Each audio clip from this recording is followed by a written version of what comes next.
So while Mandar joins, guys, welcome to the show. This is Edu Startup Harate. Today we have an amazing guest, B.V.Jagadeesh. ನಿಮಗೆ ಗೊತ್ತಿರಬಹುದು. B.V.Jagadeesh is the founder of Exodus Communication and also founding investor and president of NetScaler, acquired by Citrix. Adadmele, he's also a managing partner at Kaj Ventures right now, successfully invested and guided companies such as Nutanix, Yodlee. I can only name a few to start with. Right, the list goes on, and we're thrilled to have him here. Thank you so much for agreeing to it on one chat message. This is awesome. Welcome to the show. So first things first, the 10th episode ಕೇಳಿಸ್ತಾ ಇದೆಯಾ? Oh yeah. Okay. The 10th episode ಅಲ್ಲಿ ಹೇಗಾಗಿದೆ ಅಂತಂದ್ರೆ ನಾವು ಇದೊಂಥರ progression ತರ ideation ಇಂದ and as you know about the last episode, scaling ವರೆಗೆ say series B ಇಂದ C ಹೇಗೆ ಹೋಗೋದು ಅನ್ನೋ ತರ ಕಾನ್ಸೆಪ್ಟ್ ಗಳನ್ನೆಲ್ಲ ಡಿಸ್ಕಸ್ ಮಾಡಿದ್ವಿ.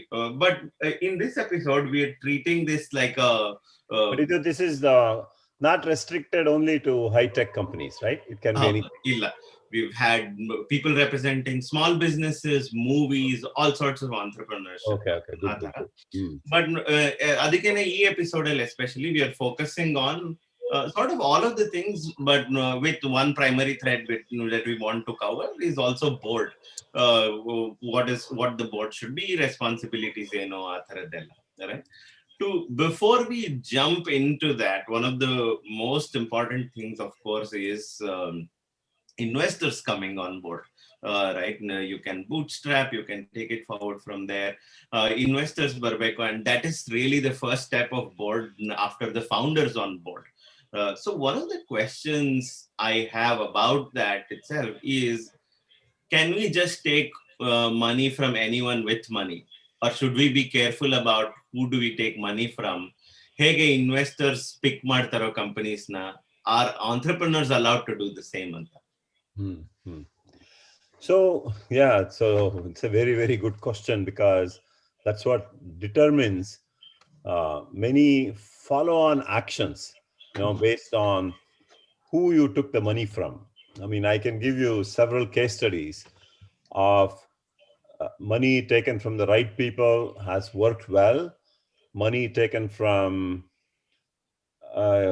let's call it not so right people, because not necessarily they are bad people, right? It just turns out that if there is a major miscommunication that happens, investor and the founder, then both are heading in the wrong direction, right? Avaga, the investors will do everything to throw the founder out.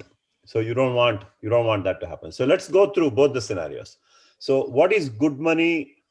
What is not so good money? And what is just money, right? So there are three different aspects to this funding. So what is good money? Good money or smart money? What is called in this industry.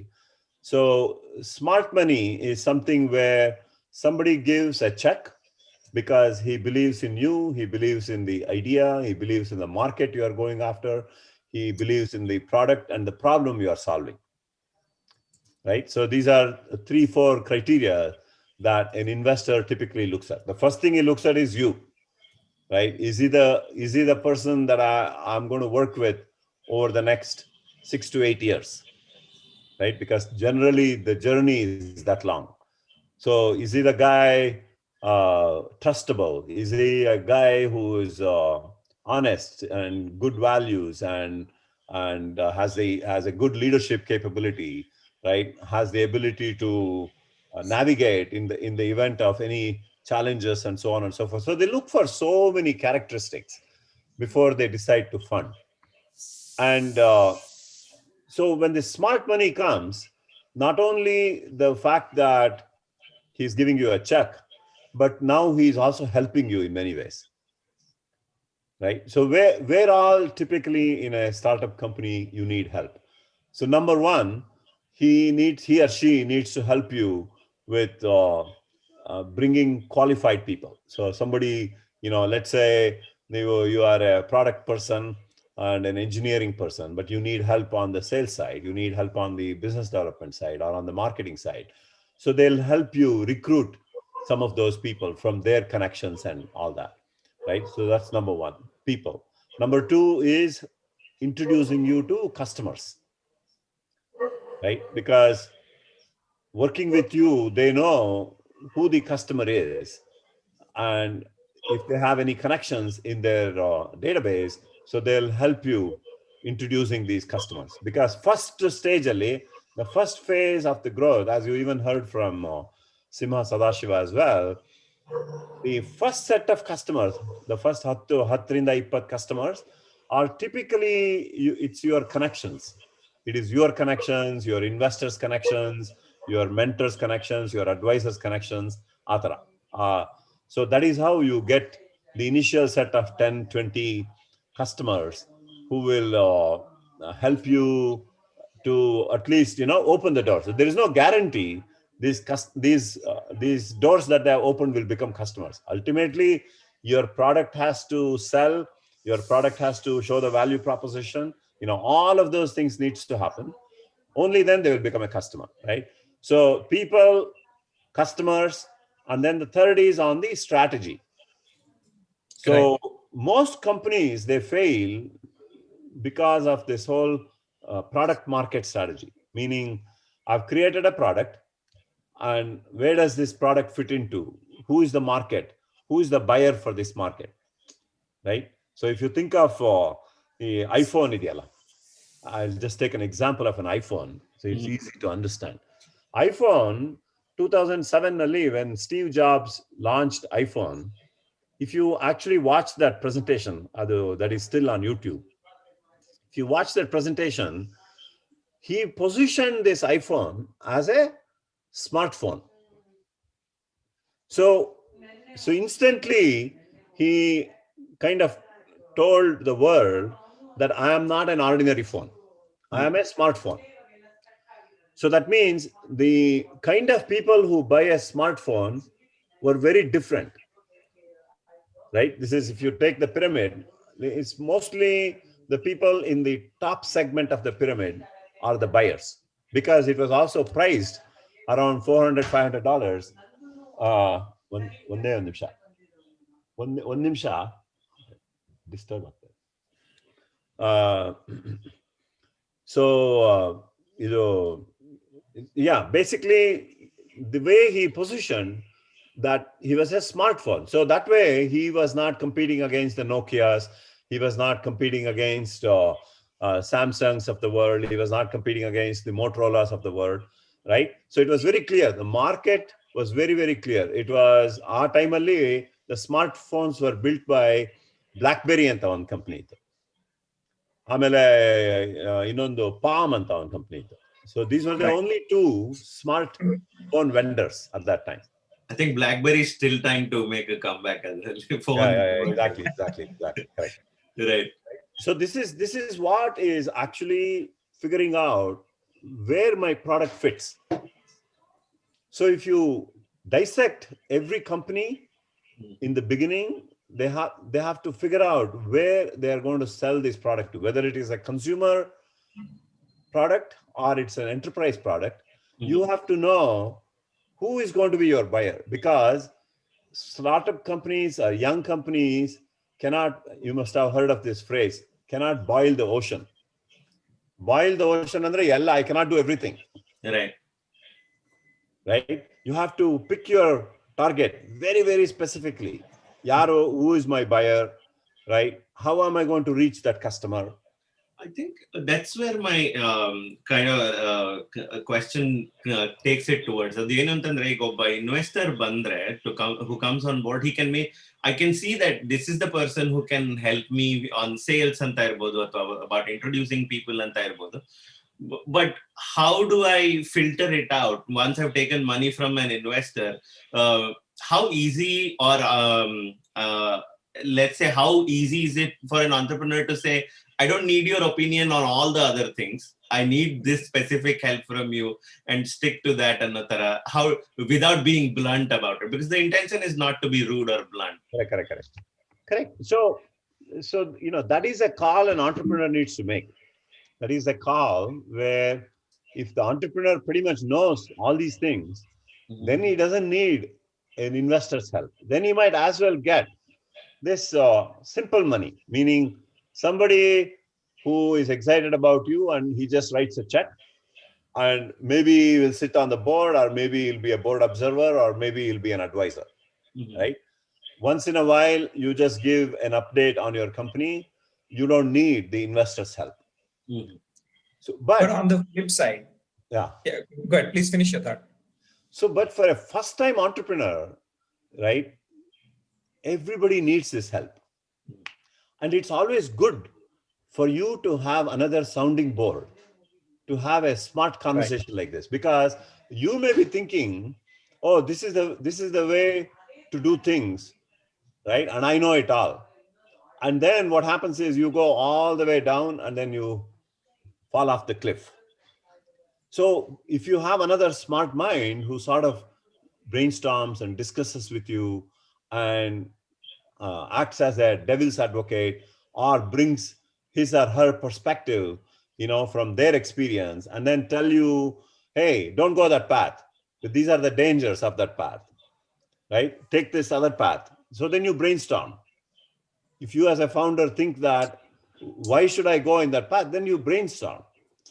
So this is the smart conversation, and this is where, whether you decide to go with a smart money or with a simple investor.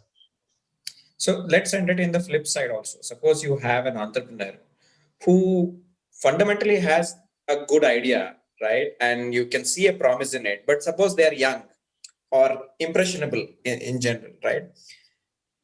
So as an investor, you know that they need to be doing certain things. You know that they need to be talking to a certain advisor. They need to be bringing on a certain sales specialist, or maybe going and meeting a potential customer. But somehow they're resisting that idea. As an investor, how do you handle that kind of situation? ಸ್ವಲ್ಪ tricky ಆಗುತ್ತಲ್ವಾ?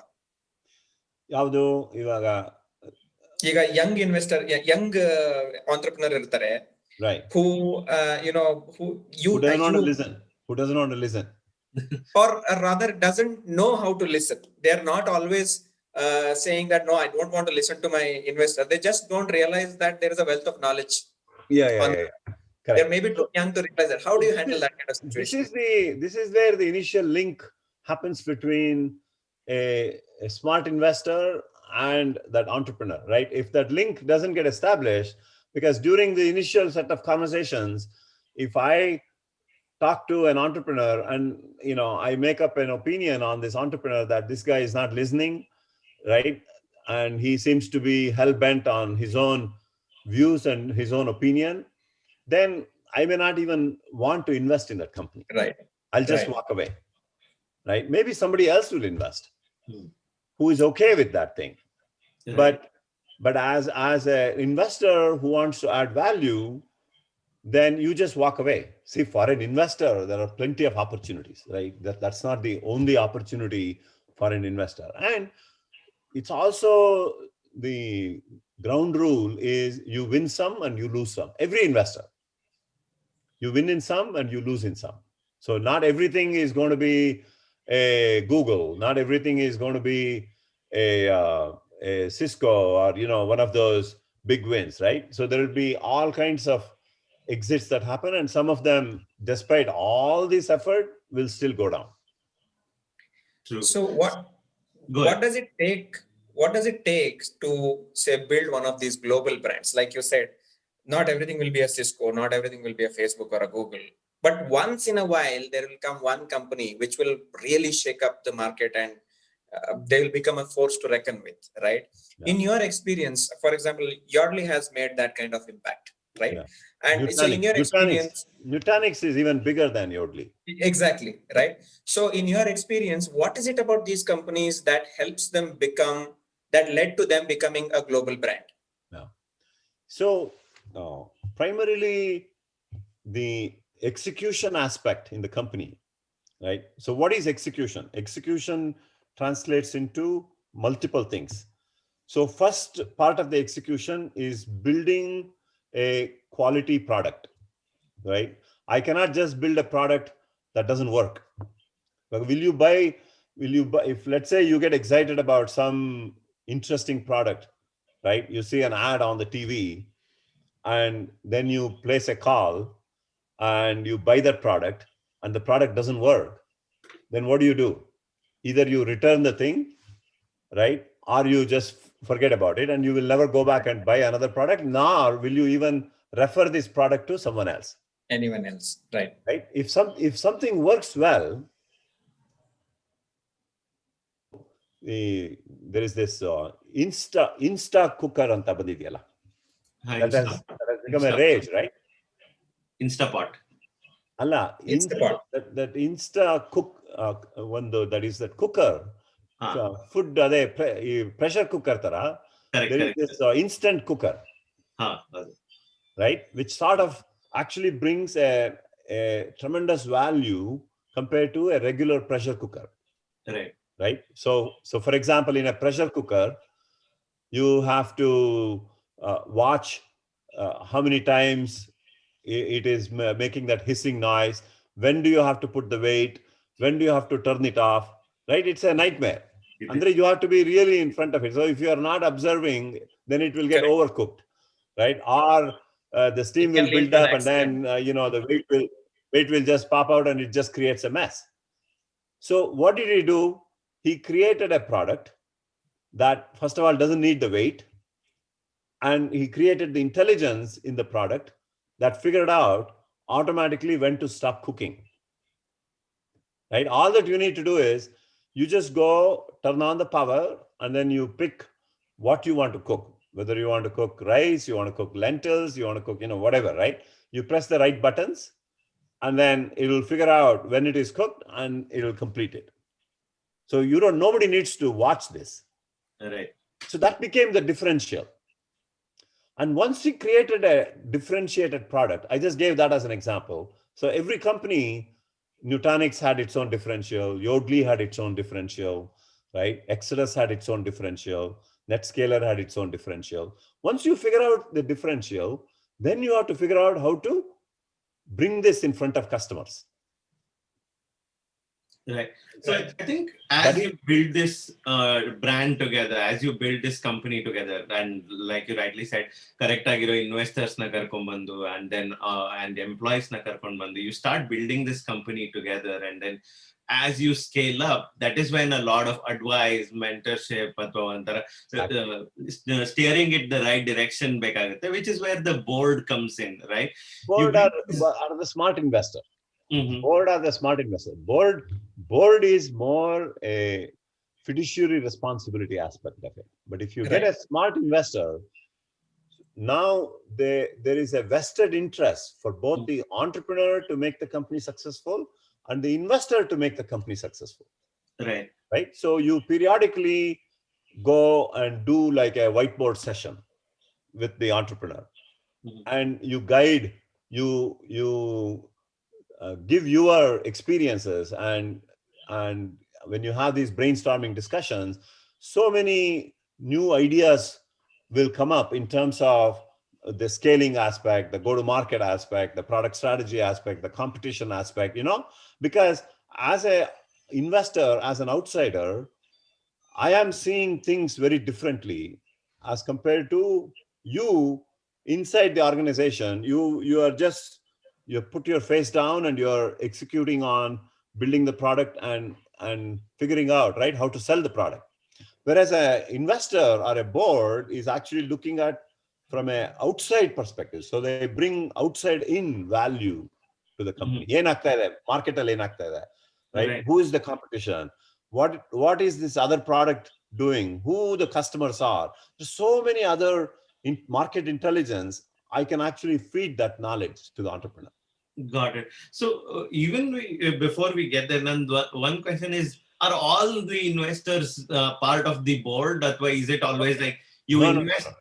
No. You cannot have too many board members. So usually what happens is, for each round of investment, there will be one representative, and it will be that person's responsibility from a voting perspective, right? So then you nominate that one person to the board. So that will be that person's responsibility for those shareholders. Andre, when a company is formed, you have founders and you have employees, and they have what is called as common shares. And then you get a set of investors. So let's say that becomes a Series A investment. So they will all nominate like one person to represent the interest of all these shareholders. And then they do a Series B, right? So group of investors will put money as part of this Series A and Series B, but there may be one person who sort of represent all those investors. But you can just because they are not on the board, that doesn't prevent you from engaging in a conversation with these investors. So, Ali, one question let's say it's a 2 million Series A anta iddaga. And then let's say it's evenly split between two investors, 1 million each. What prevents both of them from joining one though? Especially if I, as an entrepreneur, want just one person on board from the investing team, Adralli, and between them, I'm sure both of them would want to be on the board given their financial interest and things like those. So, is there cases where there is conflict, and how do you resolve such things? No, so all these things will get sorted out at the time of investment itself. Mm-hmm. So basically, the two investors who are coming in, they need to talk to each other. So there'll be one investor who will what is called as a lead investor, Mm-hmm. right? One investor will become a lead investor. So lead investor, Antandre, he will actually take on more work in terms of understanding the company, understanding the founder, doing all the due diligence, right? So if you are starting a company, if an investor is investing in your company, right, they will do due diligence on you. So nindu ಒಂದು ಮೂರು ನಾಲ್ಕು ಜನದ reference ತಗೋತಾರೆ. ತಗೊಂಡು they will call all those people to find out more about you. They may even call many of the people indirectly, even though you have not given the names. Mm-hmm. The investor will probably end up calling somebody else just to find out, hey, how flexible are you? Are you like a very rigid person? Are you a person with values, good values? Are you a good leader, right? There are so many things that I want to know you, because as an investor, I have to be with you for the next 4 to 6 years. Mm-hmm. This is not a 6 months journey or a 1 year journey. This is a 4 to 6 year journey. Right? I have to deal with you. I have to spend more time with you than even compared to my own family. True. So Yeah. does that lead investor, mm-hmm. the lead investor does all the work. And many a times, the lead investor is the one that becomes the board of director. Got it. I see. Got it. And that lead investor will share all his due diligence with the other investors. I see. So it's a shared, in a way, it's a shared responsibility. Correct. So should an advisor be on the board or not necessarily? No. So board, see, technically the board responsibility, right, is really what is called as the fiduciary responsibility, and there are financial responsibility. So Right. You want to make sure that the company is not abusing, because so when you do a $2 million round, all of a sudden $2 million is now moved into the bank. And very likely the CEO is the only one who has the check signing authority. Right. You don't want the CEO to write the check for himself or herself and run away from it. You see what I mean? Or So, even pay themselves a 500K salary. exactly. Right. So it's the fiduciary responsibility is what the board of directors are. So, so that is the technically only job of a board of director. It's a fiduciary responsibility. Now, smart people, then the same board members will also add value from an overall strategy point of view and other things. And that can be added even by advisors and even by other investors as well. Got it. Got it. You don't Yeah, have to be on the board. As So- you know, Dr. Srinath of SSCF had also come, right, on this conversation. So that's why I want to digress from tech companies a little bit and understand even the non-profit ಮಾಡ್ಬೇಕಿದ್ರೂ even that has a board. Adrallu you need board of directors, and then you have certain functionalities and the likes of those. Non-profit anta bandaglu, do the things stay the same when responsibility stay the same when it comes to the board, or is the vision different? Is the point different there? No. The number one responsibility of the board is the fiduciary responsibility. Because if something goes wrong, and if somebody comes and sues the organization, then they will come after the board. Mhm. That is the first thing they'll do. I mean, you will read, right, in newspaper. If there is any fraud that happens, the first thing the person who has, in a non-profit person who has donated the money, will come and sue the board. What were you doing? Right? Why did you allow this company, this organization to go and abuse the money that I have given? Mhm. Right? If I have given the money for this purpose, why was this money used for something else? Same thing in a company. Right. Money is being invested, into the company. Company cannot go off and do something else. Right. So the board primarily takes on a fiduciary responsibility, but as far as being the guardrails and being the being a guide and an advisor is concerned, there is no limitation. It can come from within the board. It can come from outside the board, non-board member investors, from advisors, from well-wishers, from anywhere. Right. Exactly. Yeah. And So regardless of whether it is a commercial entity or a non-governmental organization, the kind of responsibility of the board remains the same. Correct. That's why the founder or CEO, he or she will get money from people who he or she thinks will add value to the company. Right? So usually ಏನಾಗುತ್ತೆ, ಇವಾಗ $2 million ಹೇಳಿದ್ವಲ್ಲ, ಆ $2 million ಅಲ್ಲಿ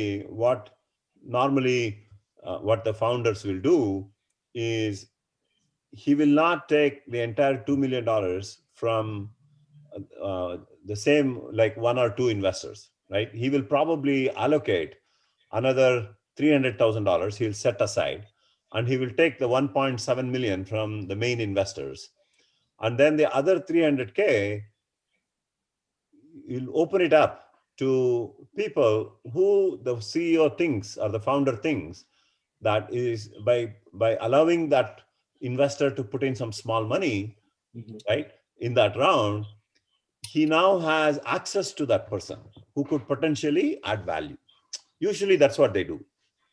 So if you keep aside like $300,000-$400,000, and if, let's say, I want to take money from some smart people who will become my advisors or who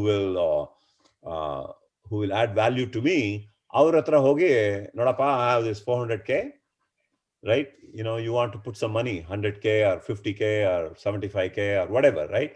So then some people will step up and say, yeah, sure, I'm interested in you, I'm interested in the problem you are solving, so let me put some money. That is how this whole network is built. Okay. Got it. So Vinay, about 30 minutes into the episode, good time to take a question from the audience. Sure. Yeah, there is one from Bharati Meti. Technical advisor or mentor can also be a board member. I think so. Technical advisor or a mentor. Mentor be a board member?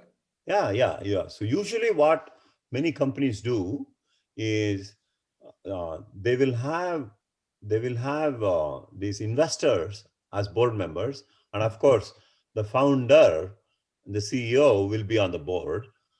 And sometimes you have one other board position that's open, where you bring a industry expert,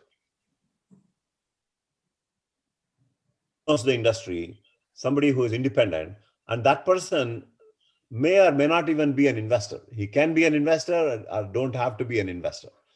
Right. But you get that person, an industry expert, to become your board member.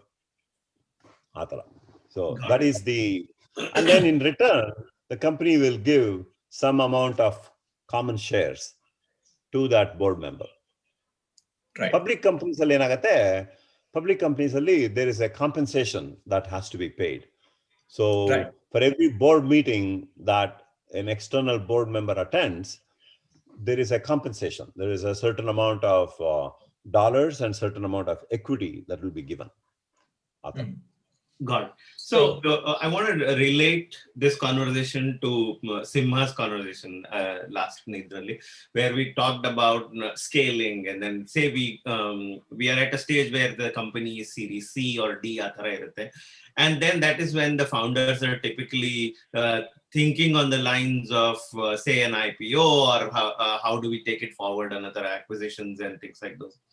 So when such typical thoughts are up in the air, avaga there are two kinds of ways, right? Either people are aligned or there are conflicts.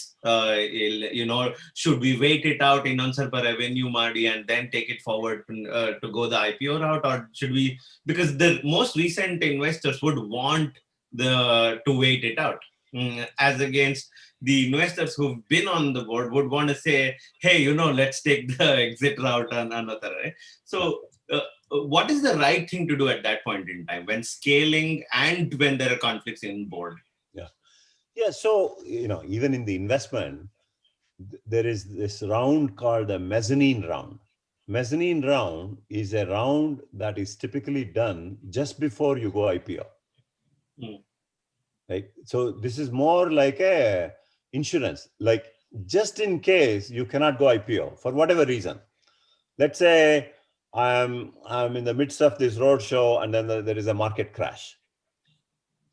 Right? It happens. It did, like Ivaga, as we speak, exactly. I think a lot of companies did a roadshow and then COVID hit. Yeah, exactly.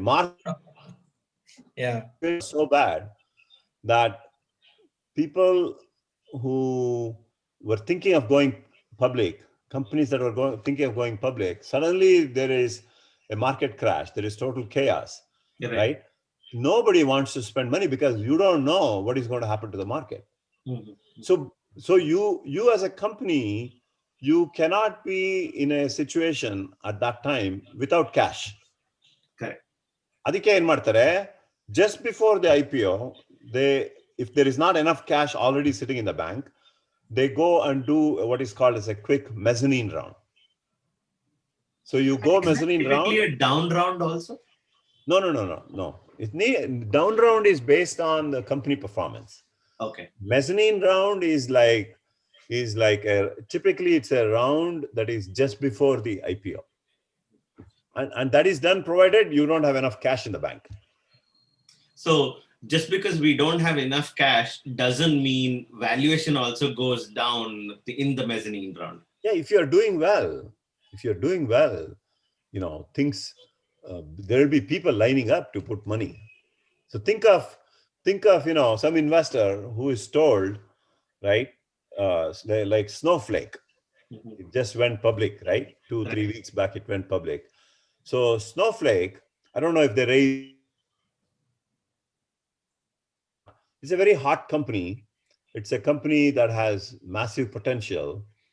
And in the last round, when they wanted to raise money at whatever, 8 billion or 10 billion or something like that, people who knew that company, they know that this company is going to be worth something very big.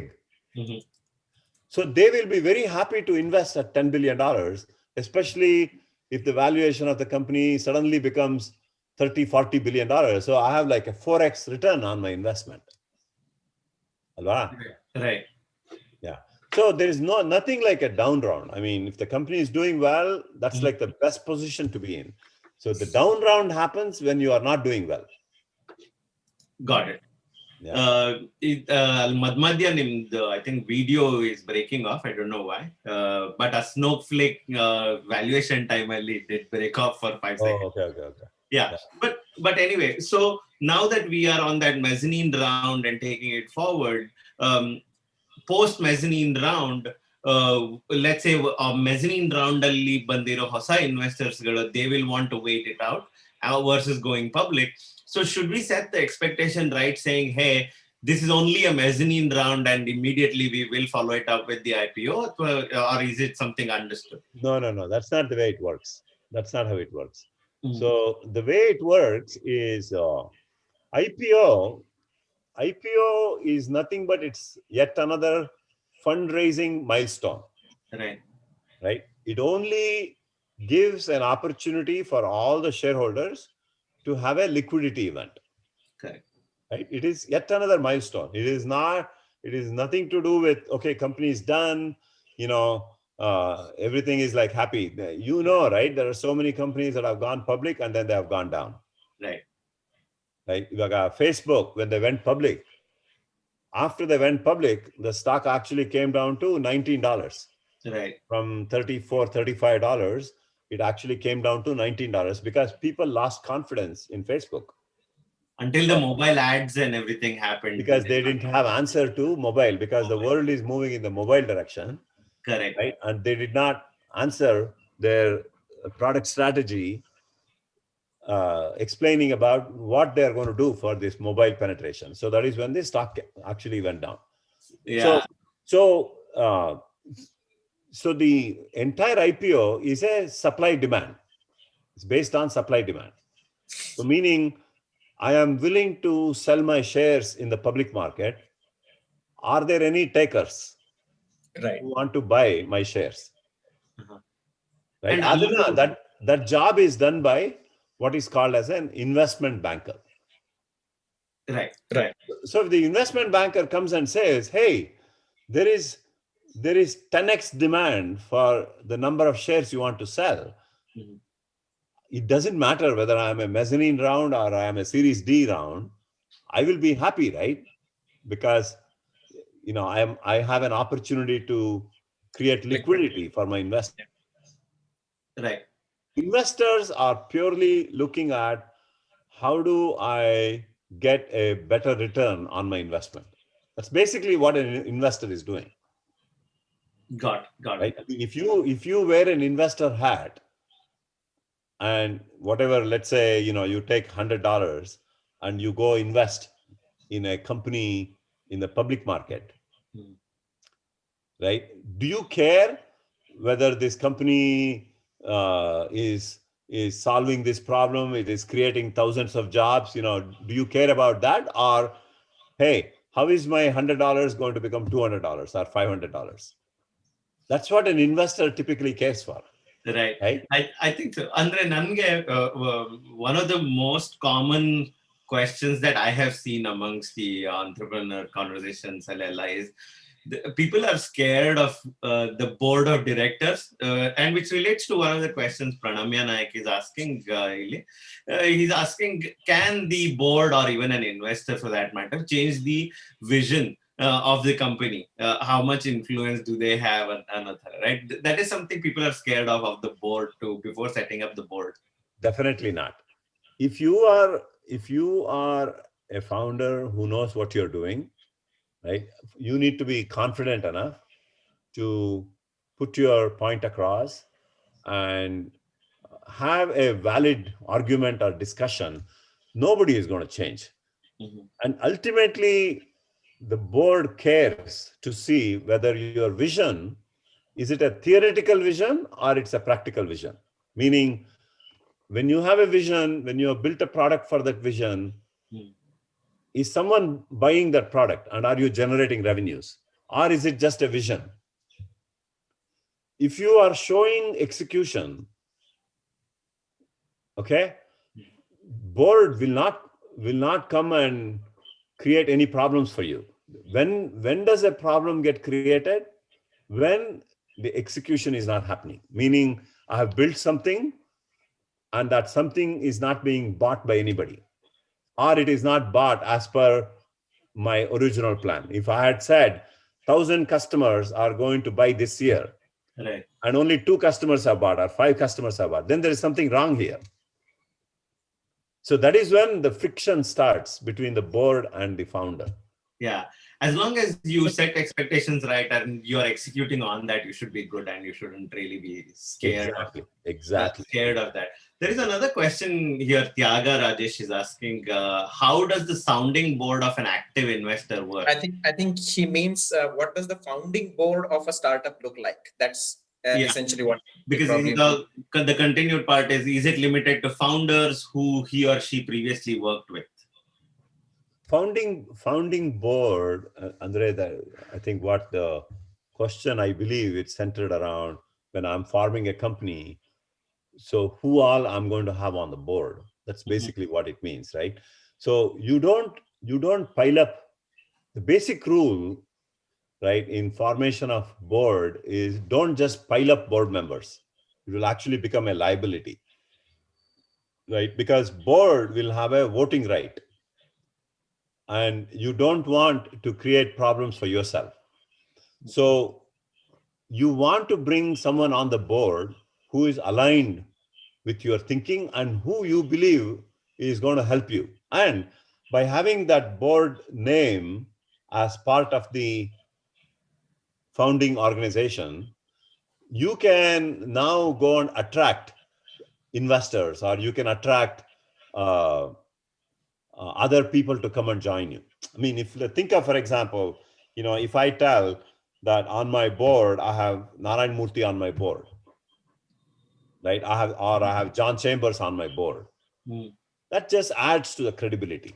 Right.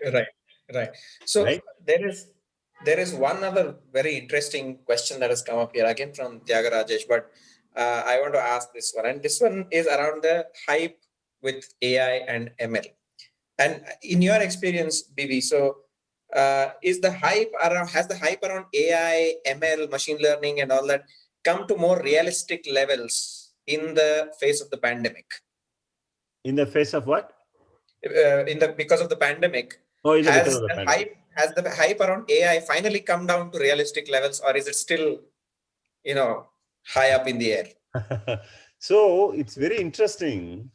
This AI ML, in fact, it's probably just the beginning of a much, much, much bigger impact that the world is actually going to see. So the impact of AI ML will be, if you think, I mean, those of you who have seen mid-90s, the impact of the internet, right? See, those of us who were there before 90s, we have seen what the internet was. Internet was very restricted, only to few companies.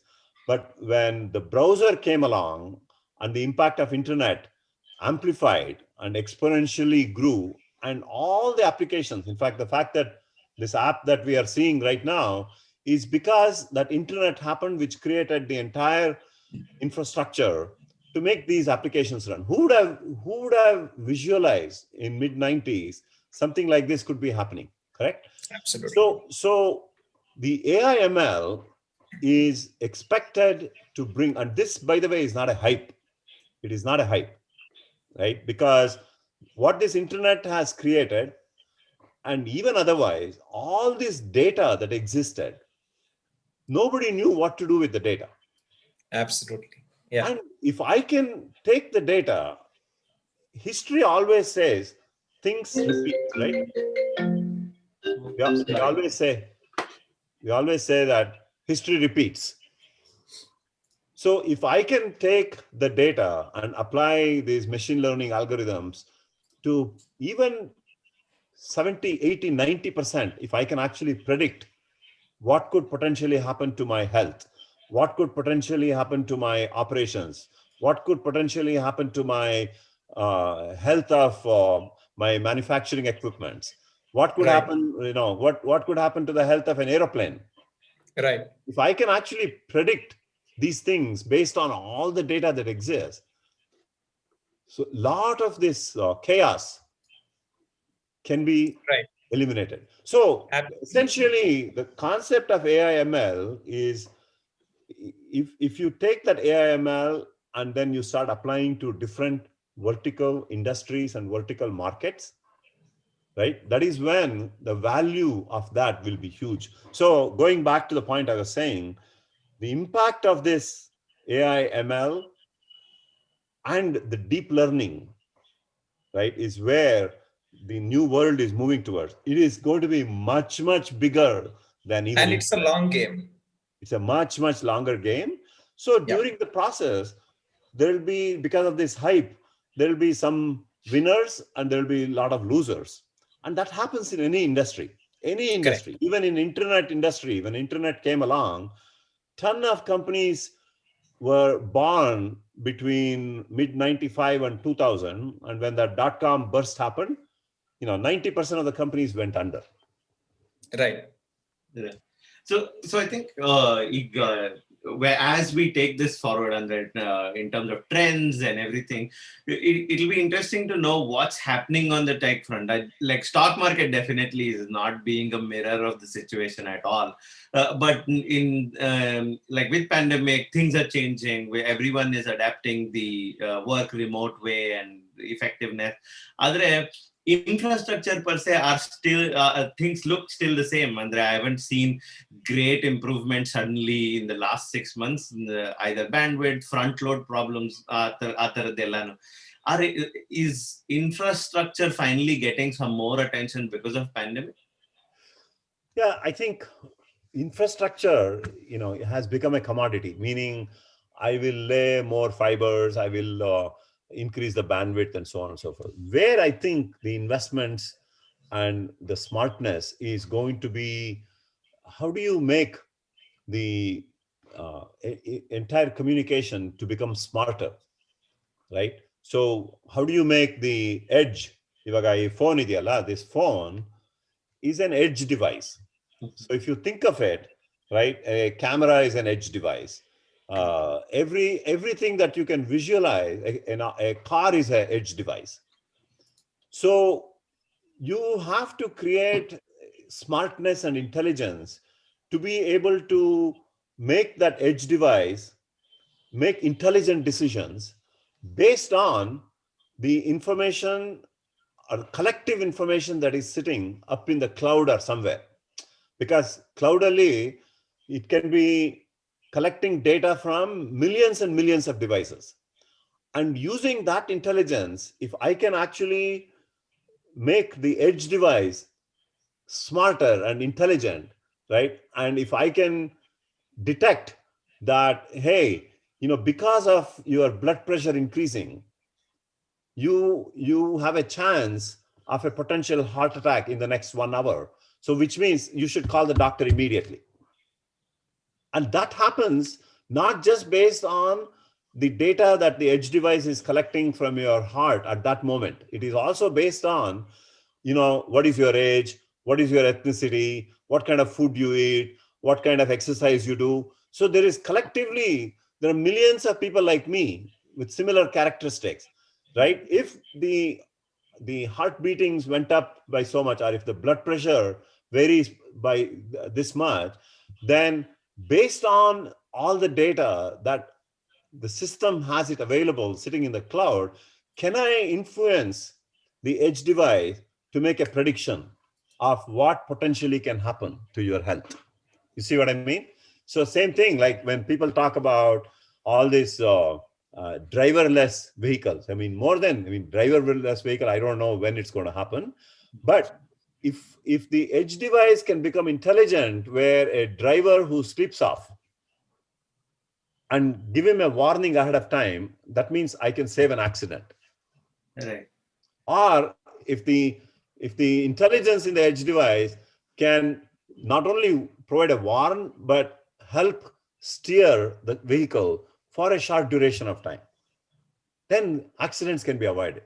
Right. Ivaga, at least in the current cars we see, it is reminding you to take a coffee break. If you're driving for too long. But listen, we are almost at the end of the show. But I have to say, Jagdish also teaches a course. So we can talk about anything for hours together, because each of that is an episode in itself. Right. So definitely, before we wrap it up, I come across as a professor, right? you are the amount of and rightly so. information. Rightly so, and thankfully so. We need sage advice in times like this, especially. So we are thankful there is a person like you who is willing to and available to advise youngsters like us. So one question ಏನು ಅಂತಂದ್ರೆ ನನಗೆ, as someone who's starting to invest, what are the things that one should be careful about? Andre, the writing that first check can be very hard as well. People are like, suddenly 250K goes out of your pocket is a hard hit. So how do you know not to be too scared of jumping in? Or should someone be scared of jumping in on the investing bandwagon? Yeah. So in this investment thesis, right? Anybody can become an investor. Anybody can become an investor. What do you have to do? All that you have to do is write a check. Right. When you write a check, you become an investor. So the point of an investor is not just to invest. Right. The point of an investor is, how do you make that investment successful? Right? If you are investing in a startup company, how do you help to make that startup company eventually become successful? So, for example, I always look at every company that I invest. The first thing that I look at is, hey, can this turn into a real company that can help create jobs for lots of people? Right? Because I think in this world, the number one thing that all of us need to focus on is, how do you help create jobs? Because once you create jobs, all the rest of the things will all start falling in place. Correct. And who are the ones who create jobs? It's the entrepreneurs who create jobs. Right? So to any extent, for an entrepreneur to not only raise the money from you, but then also work with you to translate that into a successful company. I mean, even if you create 100 jobs or 200 jobs, think of it, if there are 1,000 entrepreneurs, so many jobs now get created, right? And typically when that happens, then a lot of the underneath problems will all go away, because each job that is created will help create more number of jobs. So that is the fundamental philosophy of writing just a check and becoming an investor should not be the goal. Writing a check, becoming an investor, and helping to turn the company into a successful company. So that means you have to do everything possible to make the company successful. The founder has to do everything possible to make the company successful. Sometimes with all that, companies may not succeed.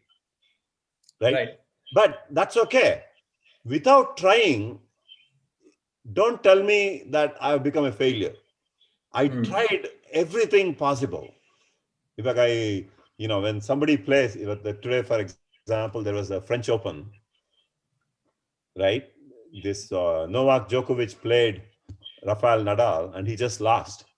And if you ask him, did he give his 100% today or not? Of course, he gave 100%.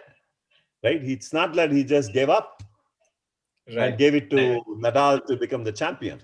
Right. So what a heartwarming thought that is, though, that the goal of an investor should not be just to put money and make money, but ultimately help create more and more jobs, because that's how things will fall in place. I think that's a wonderful thought. And when I think back to these last 56 minutes, the range of topics that we have covered, the composition of a board and who should be or should not be in the board, what is the role of an investor, and how do the entrepreneur and the investor interface with each other, and the philosophy of investing, AI, ML, it's truly wonderful to hear from a guy like you, BV. This is I'm privileged. Now, before we close, there are a couple of questions from our audience here. From one from Narsimha Kulkarni and one from Vidyangi Patil. So I'm going to kind of club both of them and ask this to you. So, well, the general comment is that you don't seem to see too many global brands emerge out of India, right? I personally, I'm not sure I agree with that assessment completely, but we want your assessment on this. So why is it that we don't see global brands, for example, a Facebook or a WhatsApp or a Zoom or something, right, emerge out of India, right? Why do we not see that? That's one. And second, what are your projections or your estimations about the Bangalore startup scene? What do you think will become big? What do you see happening in the next 2 to 3 years? Yeah. So as you rightly said, it is not true anymore that global brands are not coming from India. So that's not really true. But there is a reason for that. I mean, I can give you several examples. I can give you, for example, there's a company, right, which has just become a unicorn company that came out of India about 5 or 6 years ago into Silicon Valley, that was born in India, and for 4, 5, 6 years, 3, 4 years they were in India. It's a company called Dhruvan. So they are a storage kind of a company, and then they relocated to California, and now it is becoming it has just become $1 billion company. And then there is another company out of Delhi, which actually is something that we all should take a lot of pride in, company called Gray Orange. So this Gray Orange actually makes these robots. And in fact, interestingly enough, even Japanese actually buy these Gray Orange products. So they are mostly used in these e-commerce platforms and e-commerce warehouses.